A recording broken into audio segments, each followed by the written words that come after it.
Ben, j'ai commencé la lutte quand j'ai parti à l'école en classe de CE2. CE2, donc toi tu partais à l'école, on t'a dit de partir à l'école, toi tu partais faire la lutte là-bas. Par là. Ok. Et c'est au cours d'une bagarre. D'accord. Bagarre? Oui, on nous a séparés. Ne faites pas ça chez vous, pardonnez. On nous a séparés et j'ai dit non, que je ne veux pas, je veux que ça continue. Donc voilà, de là, on s'est retrouvés à l'INGS. On s'est battu, j'ai gagné. Ça, c'était pas là de la rue. Hein. J'ai gagné et en se promenant, j'ai dit, ben, on va regarder les autres sports. Là, j'étais avec mes soeurs. Okay. Et on a regardé les autres sports. J'ai vu le judo, j'ai vu le taekwondo, j'ai vu la lutte. Et la lutte, quand j'ai vu, j'ai dit, mais ça, c'est bon ça, parce que c'est pour moi.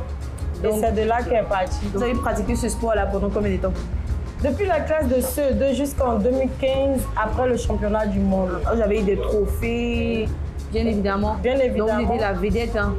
Vous avez fait la star. Non, mais je suis une star un peu cachée. Un peu. Parce même voilà. star ne va se cacher, c'est que star qui est cachée.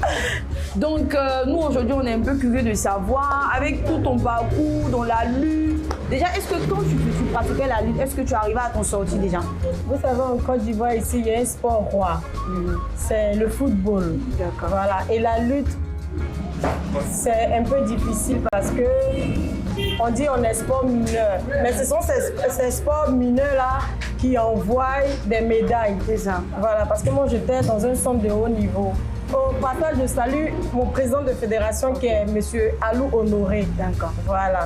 Aujourd'hui, on ne t'a pas trouvé dans une salle de sport. Aujourd'hui, on t'a trouvé dans ton, comment je vais dire, dans ton local. Apparemment, vous avez une deuxième passion. Ben, du sport à la restauration. Ok, du sport à la restauration. Quand j'étais en vacances, au lieu de m'asseoir à ne rien faire, j'ai une deuxième passion, c'est la restauration. Donc je préparais devant la porte et je vendais. On était dans un petit local là. Tu connais les bata façon là, voilà. Et c'est comme ça que, par la grâce de Dieu, par le biais d'une personne, que je tais le nom et que je salue au passage, et cette personne va se reconnaître. Je lui dis grand merci, vraiment. Qu'est-ce que tu peux dire à ces personnes-là qui te regardent aujourd'hui? Quel conseil tu peux donner à ces personnes? Le seul conseil que je vais donner, d'abord, le courage. Que ce soit dans le sport, dans le commerce, dans toute activité. Mais est-ce qu'en dehors de la restauration, est-ce que tu es toujours dans le sport? Je suis toujours dans le sport. Je suis devenue entraîneur. Et je suis aussi entraîneur de paralympique, c'est-à-dire les handicapés là, qui soulèvent le poids là. Voilà. Donc tu es toujours dans le domaine. Je suis toujours dans pratiquer les deux activités. Toujours.